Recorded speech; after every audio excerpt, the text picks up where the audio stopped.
कभी यूं ही जब हुई बोझल सांसें, घर आई बैठे बैठे जब यूं ही आंखें, तभी मचल के प्यार से चल के छुए कोई मुझे पर नजर ना आए, नजर ना आए। कहीं दूर जब दिन ढल जाए, सांझ की दुल्हन बदन चुराए।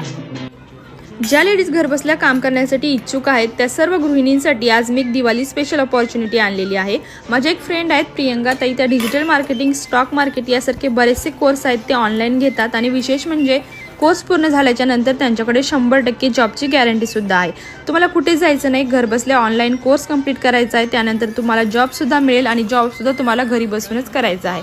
तर लवकरात लवकर